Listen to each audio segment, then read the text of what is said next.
Você já parou para pensar que o seu cérebro pode ser treinado para fazer qualquer coisa? Meio vago, né? Talvez meio sensacionalista, mas essa é a verdade. E eu vou te explicar no episódio de hoje do nosso podcast. Você já parou para pensar comigo, Amanda Salles? Muito prazer, seja muito bem-vindo ao episódio 24. E hoje eu quero começar com uma provocação poderosa. Porque a frase é a seguinte: o seu cérebro não sabe a diferença entre o que você é e o que você repete para si e para os outros que você é. Então, em outras palavras, você é aquilo que pratica. Isso a gente já sabe, uma frase até clichê. Mas se eu te dissesse que é possível treinar o seu cérebro para aprender qualquer coisa, tocar piano, aprender um outro idioma, aprender a ser uma pessoa mais calma, menos tímida, mudar de carreira, ser mais produtivo, ser menos procrastinador, enfim, qualquer sorte de coisas que você queira mudar na sua vida é possível com treinamento cerebral. Gente, eu vou pedir desculpa que eu tô muito gripada e tô tossindo muito. Já é a terceira vez que eu tô gravando esse vídeo porque eu tô tendo crise de tosse, mas vai dar certo. Mas isso aqui não é papo de autoajuda, tá? É neurociência. Então, nesse episódio, eu vou te mostrar como que funciona o cérebro quando aprende algo novo e como que você pode aplicar isso de forma prática no seu dia a dia, seja na sua vida pessoal, na sua família, dentro da sua empresa, na sua equipe, em qualquer área da vida. Afinal de contas, o seu cérebro é você. É você. Eu falando, sou o meu cérebro fazendo várias sinapses aqui e traduzindo isso em uma linguagem que nós, seres humanos, nos compreendemos. Então, pega essa aí. Vamos começar então pelo princípio, onde a gente sabe, quem já é ouvinte do canal, que o cérebro é moldável. Isso tem um nome muito conhecido já pelos nossos ouvintes, que é a famosa neuroplasticidade. A neuroplasticidade significa que os seus neurônios, que são as células do seu cérebro, formam novas conexões quando você aprende, pratica ou até mesmo imagina algo com certa intensidade e intencionalidade. Tem até um estudo muito legal dos taxistas de Londres, já deve ter falado dele aqui em algum episódio.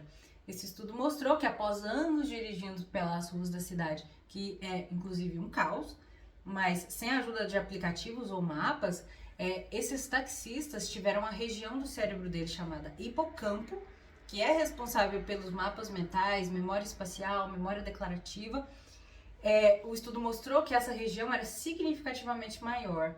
Traduzindo, na prática, acontece uma mudança física do seu cérebro, por meio do que? Dessas novas sinapses que se formam, né?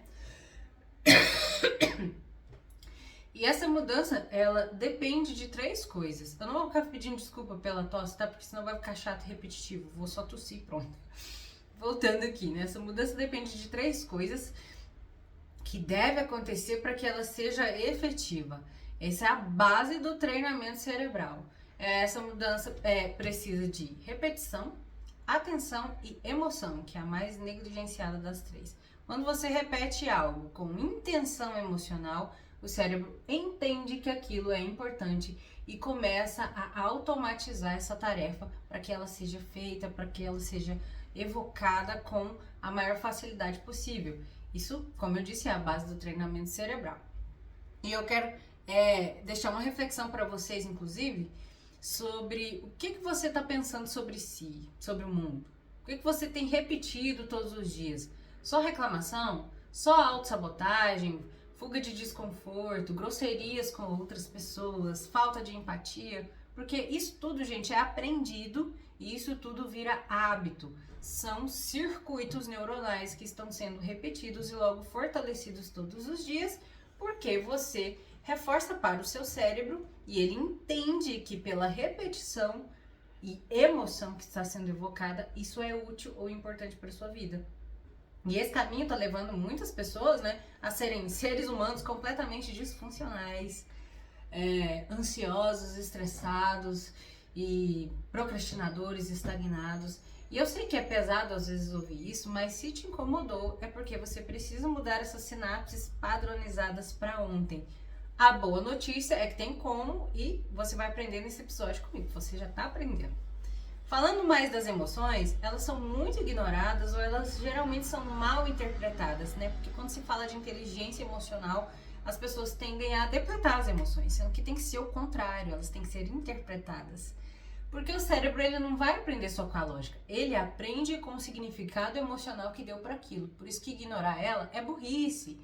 A gente tem um sistema que chama amígdala, um núcleo emocional no cérebro, que avisa para o restante dos outros sistemas que eles têm que prestar atenção, jogar o foco para o que quer que seja que esteja acontecendo, principalmente se são coisas que causam medo ou risco à sua vida. Isso se dá por meio das emoções, seja emoção de surpresa, o próprio medo, desespero, susto, seja por alegria, sempre tem uma emoção envolvida ali naquele hábito forte, aquele acontecimento, sabe? E é por isso que você lembra, por exemplo, quando você recebeu uma notícia marcante, boa ou ruim, mas você esquece o que você comeu anteontem no almoço lá no seu serviço, porque isso não foi relevante para o seu cérebro gravar essa informação. Logo, nenhuma emoção foi aflorada nesse momento. Já em momentos que estão bem gravados na sua memória, você pode ter certeza que teve uma emoção, seja ela de valência negativa ou positiva. Além disso, a gente tem a dopamina, neurotransmissor ligado ao sistema de recompensa, e ela tem um papel fundamental, como vocês já sabem, né? Quando você vê progresso, mesmo que pequeno, o cérebro libera dopamina. E isso te motiva a continuar. É isso que dá o seu motivo para agir.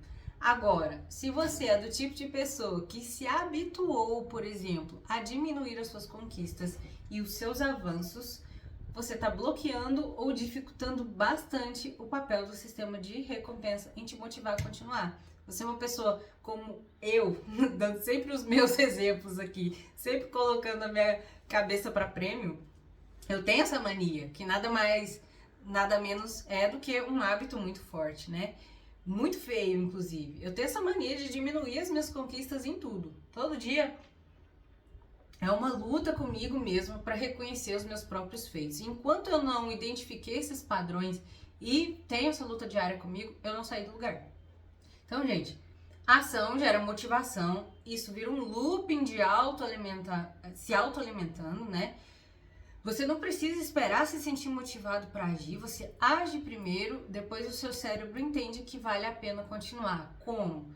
Ativando o sistema de recompensa, igual eu falei para vocês. Esse foi inclusive o tema do episódio 23, quem tiver interesse vai lá, é o último episódio do canal antes desse aqui.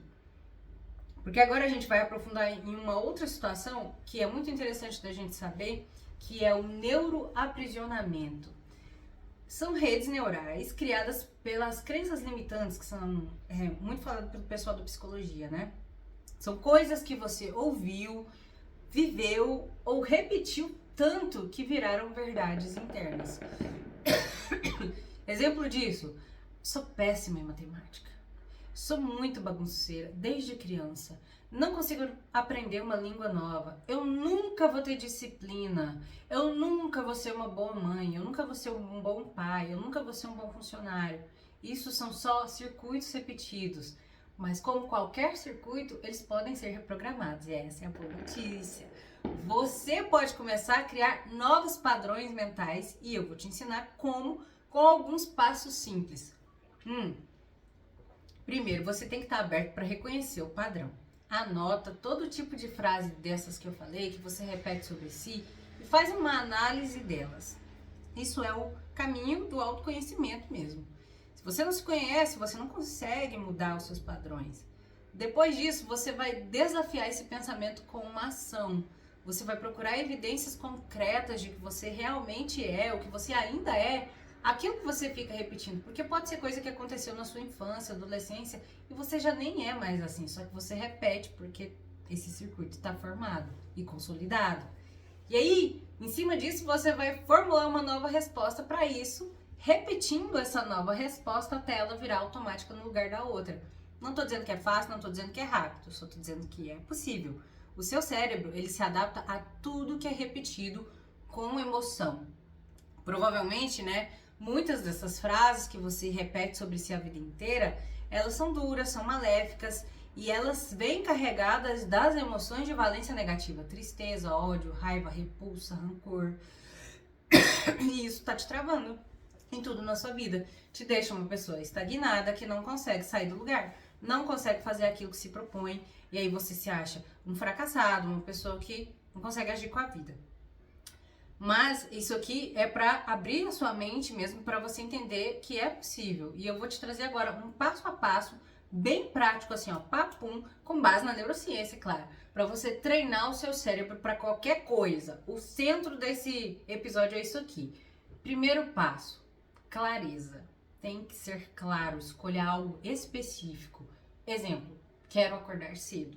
Simples de começo, né? Segundo passo, visualização. Todos os dias imagina você fazendo aquilo. E de preferência com emoções de valência positiva. Tipo, nossa, eu vou conseguir acordar mais cedo. Agora eu vou, agora vai dar certo. Isso ativa os mesmos circuitos do rolê real. De quando você vai realmente acordar, de quando você vai realmente fazer o que você quer. Terceiro, prática deliberada. Faça, erra, ajusta. Repete isso com atenção, sem julgamento. Veja onde você errou, por que você errou e refaça de novo. Faça, erra, reajusta. Quarto, recompensa. Celebre os pequenos progressos. Isso vai liberar dopamina no seu sistema de recompensa e fazer com que você se sinta cada vez mais eficaz. Se a semana tem 7 dias, em 4 você conseguiu acordar mais cedo, cara, você já tá ganhando o jogo. Quinto, sono. Muito importante, porque é durante o sono que o cérebro consolida o que aprendeu. Isso foi dito no episódio 1 do nosso podcast, tanto que ele é um importante. E o mais importante de todos, e sexto, paciência, criatura. Paciência com você, porque criar novos circuitos cerebrais leva um certo tempo, mas vai acontecer se você insistir. É a mesma coisa que você plantar um jardim mental. Todo dia você tem que regar um pouco e tem que ter paciência. Daqui a algumas semanas as coisas vão florescer na sua cabeça. Esse novo padrão vai começar a brotar. Entenda também que é degrau por degrau. Não adianta você escolher, sei lá, algo estrombólico de cara. Ai, quero ficar milionário em 1 ano. Se você nunca começou nada na vida, você tem que começar com coisa simples. Primeira coisa, você tem que ser humilde, se colocar no seu devido lugar e agir. Porque você tá com o cérebro parecendo uma gelatina, sem estimular nada. E já quer chegar fazendo cosplay do Einstein? Não vai, cara, não dá. Então você tem que começar com metas pequenas, mas você tem que agir com elas. Vai lá no episódio que eu falo sobre o que é sobre o tamanho do sarrafo, como você tá colocando suas expectativas. Tem que ser muito bem alinhado e balanceado com a sua realidade atual. Eu explico melhor sobre isso lá, vou deixar aqui nos cards finais. Mas assim, tô dando umas chicotadas, mas é pra gente realmente pensar fora da caixinha. Porque da forma que a gente tá pensando não tá resolvendo, não é mesmo? Mas antes de encerrar, eu quero que você lembre de uma coisa. Muito importante. Seu cérebro é adaptável, ele é moldável, mas ele precisa de um comando claro. Então é o primeiro passo lá, clareza. Ele vai se moldar ao que você decide praticar. Visualiza e pratica. Repete, erra, reajusta e começa pequeno. Você vai errar, mas a frustração vai ser pequena, porque você vai começar pequeno. Então, eu até te convido a pensar, o que você quer ensinar para o seu cérebro nas próximas semanas? Pode ser aí nas próximas 4 semanas, estamos no começo de julho, é uma oportunidade para você fazer o seu 2025 render. Pode ser algo novo, pode ser parar com algo antigo. Escolhe uma coisa, só uma, e começa hoje, sábado, ó. Porque o seu futuro vai começar a ser escrito com os pensamentos e as atitudes que você repete agora. Se esse episódio, então, fez sentido pra você, compartilha com alguém que precisa ouvir isso. Eu vim aqui com muito esforço gravar ele. Vou finalizar com esse vídeo, apesar de ter interrompido algumas vezes. E eu quero deixar aqui realmente essa mensagem pra você, de que a mudança ela começa no cérebro, mas ela só acontece com a ação. Então, você começa a agir com as coisas que você tem aprendido comigo, com outras pessoas. Tem muita gente legal na internet ensinando muitas coisas. Foi assim que eu aprendi muitas coisas, com conteúdos gratuitos, inclusive. E pega isso, essa oportunidade que a gente tem hoje com a tecnologia, de deixar a gente tão próximo assim, a ponto de parecer até um bate-papo entre eu e você. Pega essas coisas e age com a sua vida. Começa, que você vai ter motivação, que você vai ativar seu sistema de recompensa, você vai ativar sistemas que estão adormecidos, que estão sem trabalhar, sem funcionar de uma forma boa, benéfica para sua vida. É batata, gente. Começa com coisas pequenas, vai acrescentando uma coisa ali. É o princípio do empilhamento de hábitos, que eu falei no episódio de hábitos. Já estamos no episódio 24 aqui do canal, tem muita coisa bacana que você consegue tirar aqui das coisas que eu passo para vocês. E é realmente com muito entusiasmo que eu venho fazer isso, que eu venho falar isso, porque eu realmente acredito nesse projeto, eu acredito que alguém tá me ouvindo e que tá sendo bom para a vida das pessoas. Então, se já fez algum sentido para você, deixa aqui nos comentários, compartilha com as pessoas. Se você não é inscrito no canal, por favor, se inscreve, porque isso me ajuda demais, tá bom? Muito obrigada novamente e até um próximo episódio do nosso podcast. Você já parou para pensar comigo? Amanda Salles.